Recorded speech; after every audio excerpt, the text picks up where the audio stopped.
So Richard Hart has changed a lot over the past few years, and it's something that I've been thinking about for a while.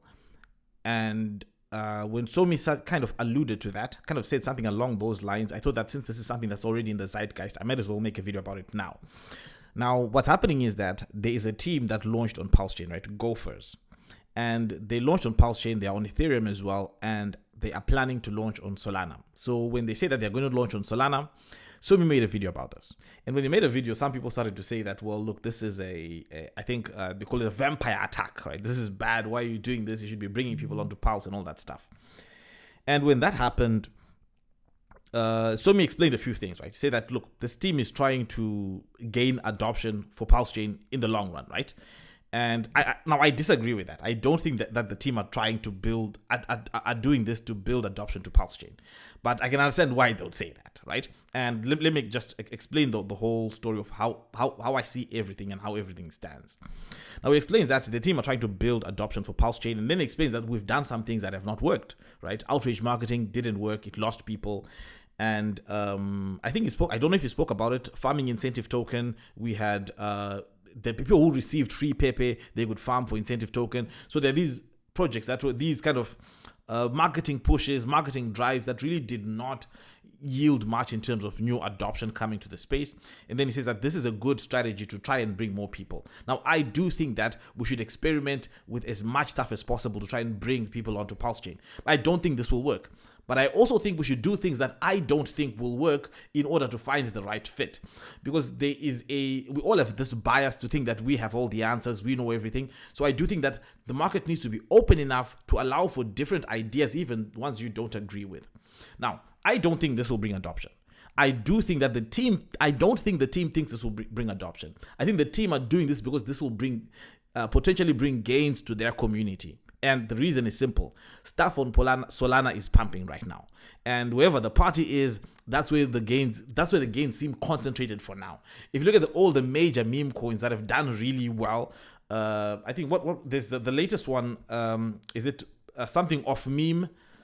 How is it House of Meme or BOM, something like that. It's on Solana. The hat stuff, it's all on Solana. Everything on Solana is pumping. So I think that the team wants to do something that will give gains to their community. Gains that many people had anticipated we would get, and we haven't gotten that. I don't think there's anything wrong with that. Now, I also understand that they cannot say that, well, we're going to try this because this seems to not be working as much. I don't think that would be a right strategy either. So I do think it makes sense that they'll just say, look, we want to spread adoption. We're going on this chain. Maybe it'll bring adoption. And having said that as well, crypto is not just one chain. Crypto is big, so it's okay for people to do that. Now, what I think, where I think it has changed is that where I think Richard has changed, right, in regards to this video, is we started all these endeavors that did not really work as well as many would have anticipated. And I do think that Richard Hart does not have the pulse of crypto the way he had it before. I think that many people who would look at the old videos would agree with that perspective. Now, the reason why I say this is that if you watch his old videos, Richard Hart understood every aspect of crypto. He understood, back in the day, there was altcoins, IOTA, there was EOS. He understood the technical part of it. And if he told you that this stuff is not going to work, he would tell you why it won't work. He would explain in detail the technical aspect of it. He would talk about the fundamentals aspect of it. He would talk about all of that stuff.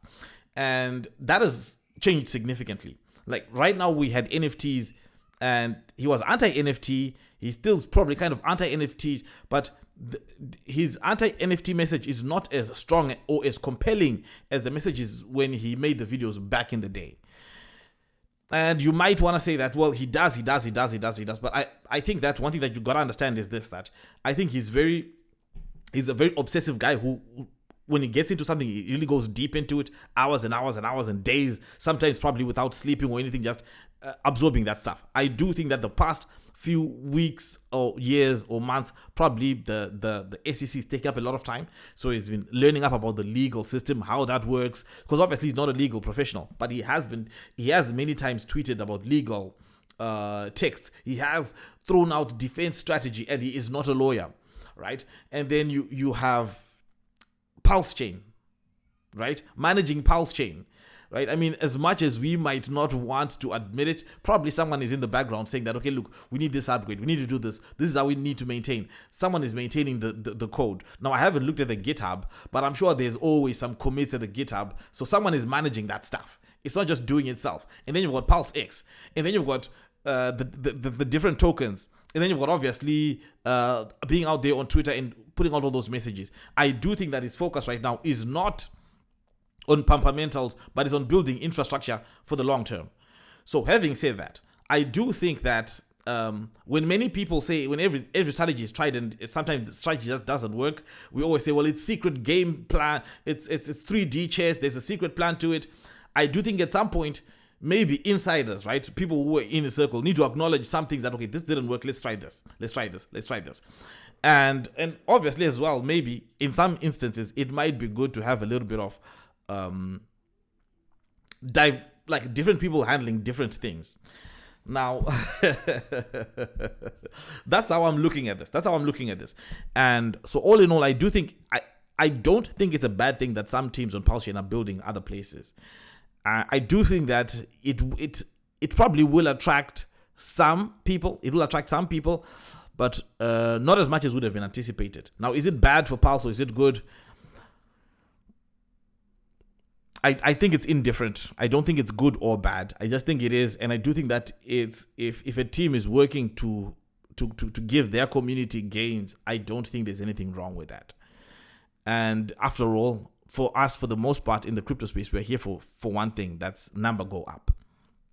And I do think that they might be able to achieve that by going on Solana. Now, there's also some talk that he might be hitting the top of Solana. And I think there might be some truth to that, right? Because I'm also getting some FOMO of getting into Solana. I feel that FOMO because I want to get into Solana too.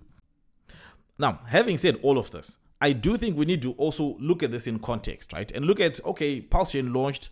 We've got about 15,000 daily users. And of course, Ethereum is about 1 million right now.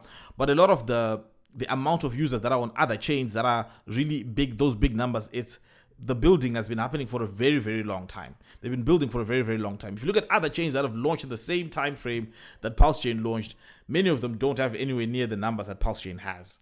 And the numbers on PulseChain are very, very much sustainable right now, because all these numbers that we're having on Solana are of these people who are gambling with meme coins. But I will say this, that if you listen to the founder of Solana talk, they actively tried to recruit degens on Solana. They actively wanted to get degens on Solana. So it is part of their long-term plan to get degens.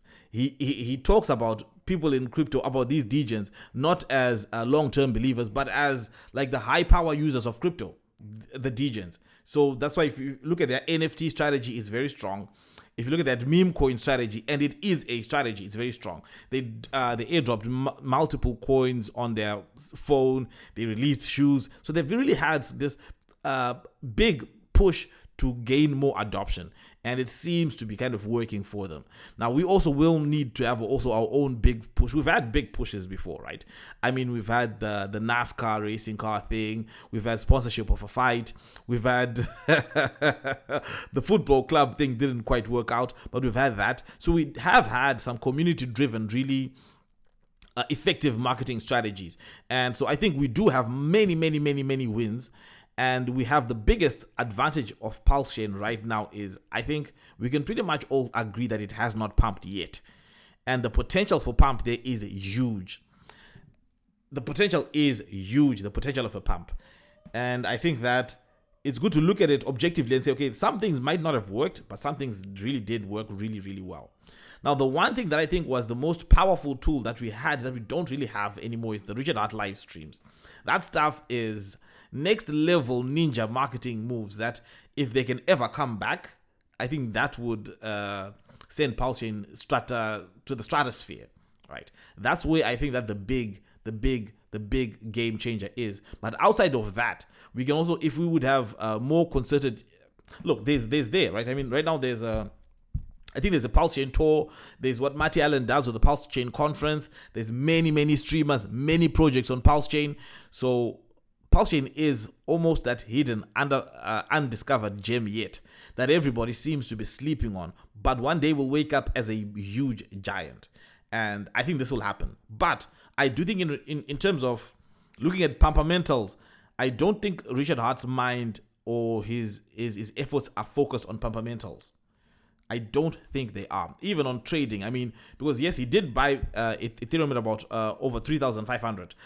But if you're looking at how he was in touch with the pulse of crypto, he would have bought in a lot earlier if it was 2 or 3 years ago, right? But right now, I do think that he's got lots of stuff on his table, but I do think that this is still the gem that could pop off at any time. And I also think that if people go on Solana, get gains on Solana, that's a good thing. And especially if teams do it and then they can bring their community along for the gains, that's a good thing. Now, having said that, no one knows if there are going to be any gains anyway. No one knows if those gains are going to come anyway. But those are my thoughts. Let me know what you think about this in the comments below. And not financial advice. Thank you for watching.